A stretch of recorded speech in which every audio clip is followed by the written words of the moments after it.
सभी भगवत प्रेमियों को हमारी राधे राधे।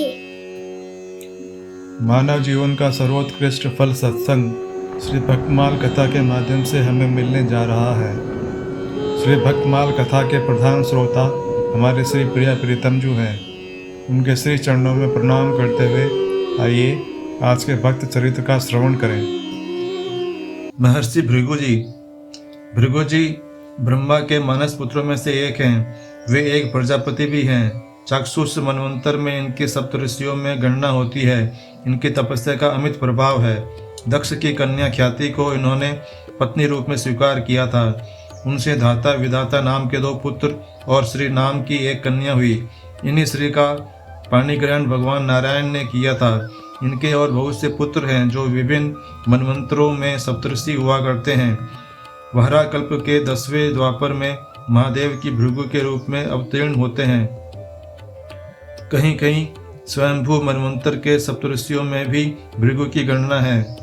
सुप्रसिद्ध महर्षि च्यवन इन्हीं के पुत्र हैं। इन्होंने अनेकों यज्ञ किए कराए हैं और अपनी तपस्या के प्रभाव से अनेकों को संतान प्रदान की है।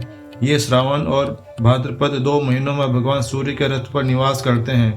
प्राय सभी पुराणों में महर्षि भृगु की चर्चा आई है। उसका अशेषतः वर्णन तो किया ही नहीं जा सकता। हाँ, उनके जीवन की एक बहुत प्रसिद्ध घटना जिसके कारण सभी भक्त उन्हें याद करते हैं लिख दी जाती है। एक बार सरस्वती नदी के तट पर ऋषियों की बहुत बड़ी परिषद बैठी थी। उसमें यह विवाद छिड़ गया कि ब्रह्मा, विष्णु और महेश इन तीनों में कौन बड़ा है। इसका जब कोई संतोषजनक समाधान नहीं हुआ तब इस बात का पता लगाने के लिए सर्वसम्मति से महर्षि भृगु ही चुने गए। ये पहले ब्रह्मा की सभा में गए और वहां अपने पिता को न तो नमस्कार किया और न उनकी स्तुति की। अपने पुत्र की इस अवहेलना को देखकर ब्रह्मा जी के मन में बड़ा क्रोध आया, परंतु उन्होंने अपना पुत्र समझकर इन्हें क्षमा कर दिया, अपने क्रोध को दबा लिया। इसके बाद ये कैलाश पर्वत पर अपने बड़े भाई रुद्रदेव के पास पहुंचे।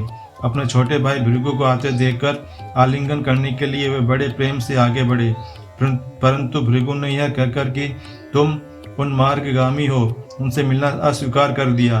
उन्हें बड़ा क्रोध आया और वे त्रिशूल उठाकर इन्हें मारने के लिए दौड़ पड़े। अंततः पार्वती ने उनके चरण पकड़कर प्रार्थना की और क्रोध शांत किया। अब विष्णु भगवान की बारी आई। ये बेखट के वैकुंठ में पहुंच गए। वहां ब्राह्मण भक्तों के लिए कोई रोक टोक तो है ही नहीं। ये पहुंच गए भगवान के शयनागार में। उस समय भगवान विष्णु सो रहे थे और भगवती लक्ष्मी उन्हें पंखा झल रही थी, उनकी सेवा में लगी हुई थी। उन्होंने बेधड़क वहां पहुंचकर उनके वक्ष स्थल पर एक लात मारी। तुरंत भगवान विष्णु अपने सैया पर से उठ गए और उनके चरणों पर अपना सिर रखकर नमस्कार किया और बोले, भगवान आइए आइए विराजिए। आपके आने का समाचार न जानने के कारण ही मैं आपके स्वागत से वंचित रहा। क्षमा कीजिए, क्षमा कीजिए। कहाँ तो आपके कोमल चरण और कहाँ ये मेरी वज्रक कर्ष छाती। आपको बड़ा कष्ट हुआ। यह कहकर उनके चरण अपने हाथों दबाने लगे। उन्होंने कहा, ब्राह्मण देवता, आपने मुझ पर बड़ी कृपा की। आज मैं कृतार्थ हो गया। अब यह आपके चरणों की धूलि सर्वदा मेरे हृदय पर ही रहेगी। कुछ समय बाद महर्षि भृगु वहां से लौटकर ऋषियों की मंडली में आए और अपना अनुभव सुनाया। उनकी बात सुनकर ऋषियों ने एक स्वर से यह निर्णय किया कि जो सात्विकता के प्रेमी हैं उन्हें एकमात्र भगवान विष्णु का ही भजन करना चाहिए। महर्षि भृगु का साक्षात भगवान से संबंध है। ये परम भक्त हैं। इनकी स्मृति हमें भगवान की स्मृति प्रदान करती है। आज के हमारे भक्त चरित्र का वर्णन इतना ही। कल हम एक नए भक्त चरित्र के साथ श्री प्रिया प्रीतम जी के समक्ष प्रस्तुत होंगे। आपको हमारी राधे राधे।